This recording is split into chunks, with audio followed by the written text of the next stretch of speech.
Ito, may bago na namang, ito, kahapon, di natin to masyadong nadiin, pero idiin natin ngayon. Idiin natin ng idiin kung ano yung nangyari. Sinabi ni VP Sara Duterte na kabilang daw sa pinagamitan niya ng confidential funds ay para imbestigahan si dating Congressman Zaldico kaugnay sa mga overpriced laptops ng DepEd. Dep. Sinabi po yan ng vice kahapon kasabay ng pagsiwalat niya na sangkot ang kumpanyang SunWest Nico sa maanumalyang pagbili ng mga laptops. Matatandang pinatikos ang bise dahil sa maling paggastos niya umano ng confidential funds. Naging ugat din ito ng reklamong impeachment sa kanya noon. Gumawa kami ng sarili naming investigation sa loob ng Department of Education noong ako ay Department of Education Secretary. May I just say na merong confidential funds na pumunta doon sa paghahanap ng ebidensya sa investigasyon na yon. Samantala, pinag-aaralan na rin ng Independent Commission for Infrastructure kung ipapakontempt si Ko dahil naman sa pagkakasukot niya sa flood control scandal. Bigo kasi siyang sumipot ng ipatawag kahapon ng Independent Commission for Infrastructure at hanggang ngayon, hindi pa rin siya nakaka-uwi sa Pilipinas. We will study this further. Either we file a petition before the Regional Trial Court for a contempt proceedings or probably reissue a subpoena. There was a difficulty in serving it in person because he was outside of the country. Daming palusot talaga. Ang daming yung palusot. Nahihirapan kasi nasa ibang bansa siya. Pero pagkakalaban nila, no, ang bilis. Walang lahat na lang ng ano talagang gagawin. Di ba? Ito nga di ba yung binibintang kay VP Sara Duterte, yung confidential funds, talagang ginamit niya. Ayan, sinasagot niya kayo kasi marami nagsasabi diyan bakit daw hindi sagutin ni VP Sara Duterte. Ayan po, sinasagot na kayo. Sinasagot na kayo na ginamit niya yan para malaman kung sino ang punot dulo ng laptop. Grabe yung laptop na yun, ha? Yung laptop scandal na yun, kung babalikan ho natin. Antindi ho nung scandal na yun. So, ginamit niya ho yan. At napag-alaman nila na si Zaldico ang merong kagagawan. Ayun ang sinabi ni VP Sara Duterte. Which is, nireveal nga yan dati ni Senator Villanueva. Dahil nga dyan, nakasuhan ako. Senior ko lang yung kay Villanueva. Diba? Ngayon, alam nyo na kung paano nalaman. Kasi remember, ang confidential funds ay talagang ginagamit yan pang spy. At doon sa DEP, hindi ko sinasabing lahat doon ginamit lang. Alam naman natin ginamit din ni VP Sara Duterte yan against doon sa mga komunista na nag-ooperate sa loob ng eskwelahan. Yung hindi pala komunista, mga terorista. Kasi totoo, alam nyo, itong mga NPA na ito, kaya ako walang bilib ako dun sa rally nila. Ako, naniniwala ako na yung mga kabataan, wala silang kasalanan. Sila ay nadadala lang. Kasi magaling mangunto magaling manggamit ang mga NPA sa mga issue sa lipunan. Gagamitin nila yung issue. Halimbawa, itong mga NPA sa pamamagitan ng mga transport group na makakaliwa, magrereklamo against pamasahe, against gagamitin nila yung kakulangan ng gobyerno para makaakit at makaaya ng mga papanig sa kanila. Kaya mga kababayan, against ako doon sa mga nagrarally na katulad nito. Ito. Isang malawakang protesta na naman ang kinasa ng ilang grupo laban pa rin sa katiwalian sa gobyerno.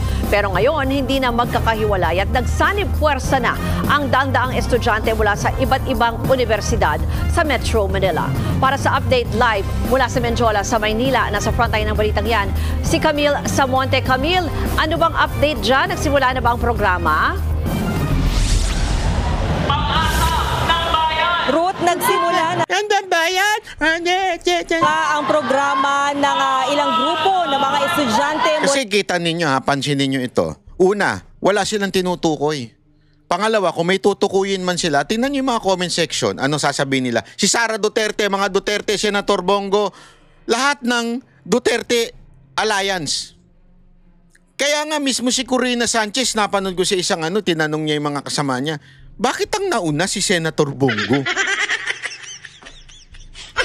At saka anong kinaugnayan ni Senator Bongo? Ito isipin nyo to Ang focus ng mga putang inang mga NPA na yan, ang focus nila, tirahin sila Bongo, si VP Sara Duterte. Imagine niyo ano bang problema doon kay Bongo? Yung kapatid niya at saka at saka yung kanyang tatay ay kontraktor. O ano pakialam niya doon? Yung negosyo na yun, noon pa yun. Hindi lang ngayon yun.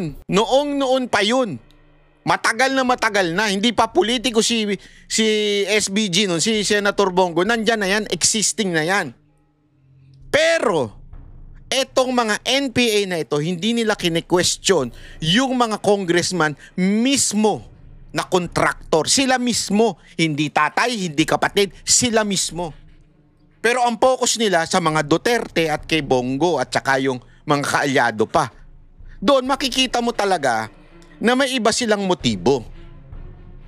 Una yan, hindi nila mapangalanan yung mga talagang mastermind. Bakit?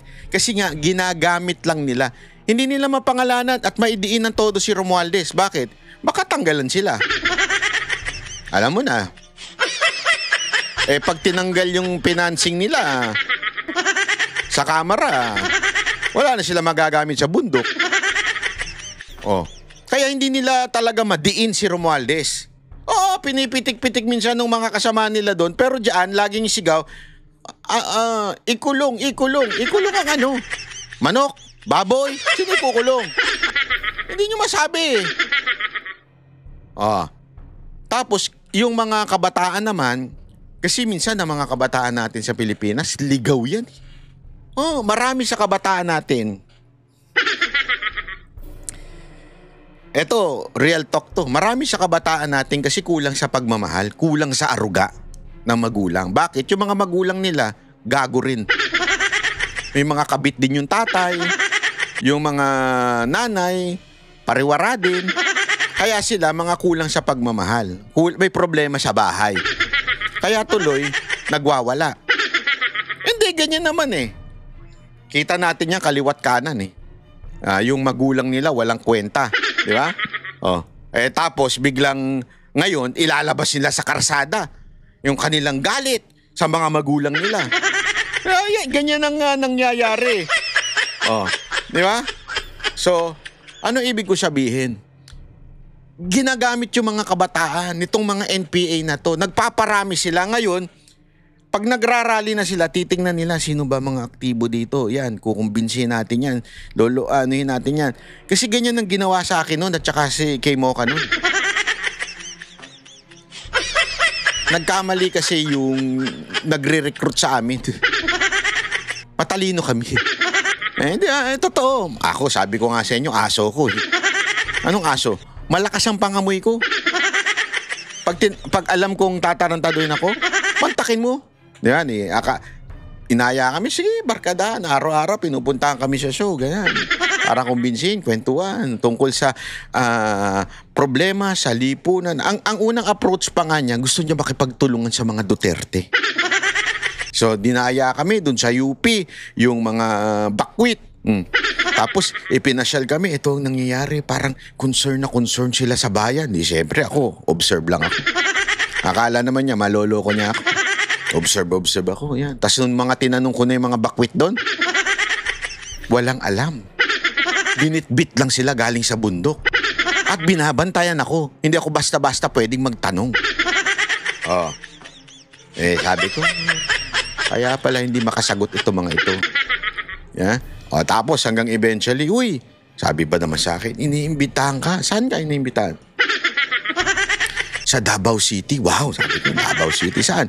Doon sa yung headquarters ng NPA. Sa kanilang anniversary. Huwag ka mag-alala, Davao City naman yun. Pero hindi pala Davao City yun. Aakit ka sa bundok. Ganun.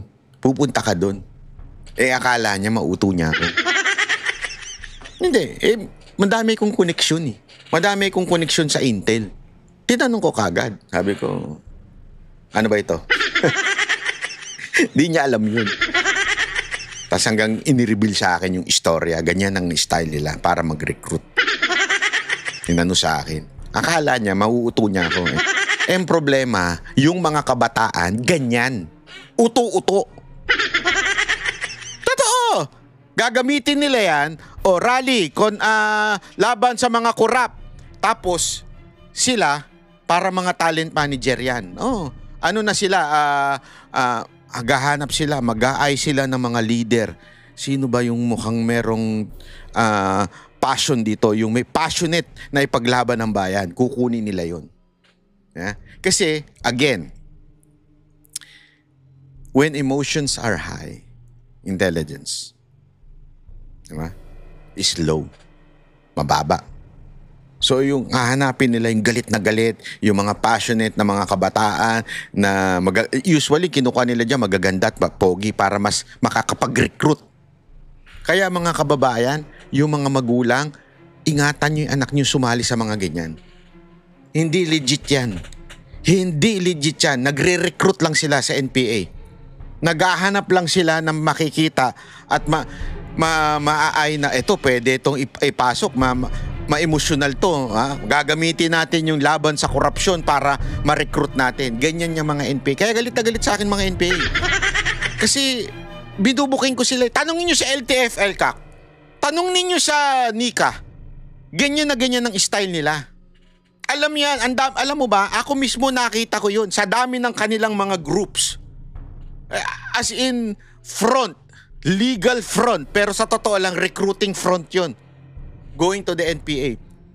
You wanna know? Ask ka, Eric. Ask NTF-LCAC. Ano nga ako ngayon kasi dati ayos ang takbuhin ng NTF-LCAC. Ngayon wala na. Hindi. Laban pa rin naman sila sa NPA. Kaya lang yung boses nila mahina na. Hindi na sila makapagsalita. Kasi nga itong gobyerno to, hindi naman sila ganun kasuportado unlike nung panahon ni Pangulong Duterte. Kaya I have panawagan. Meron akong panawagan sa inyo. Lalo na sa mga militar. Itong panawagan na ito, it is not to incite sedition or to rebel against the government. No. I am totally against it. Always. Even if I ask for Marcos to resign, I am against any form of rebellion. Rebellion comes from Satan. So I will not ever go with that kind of call. Pero ako nananawagan ako sa inyo.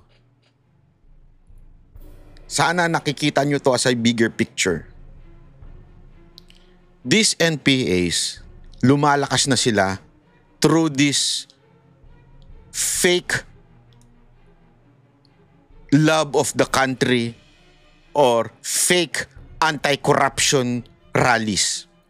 And I know, kayong mga sundalo, alam nyo yan.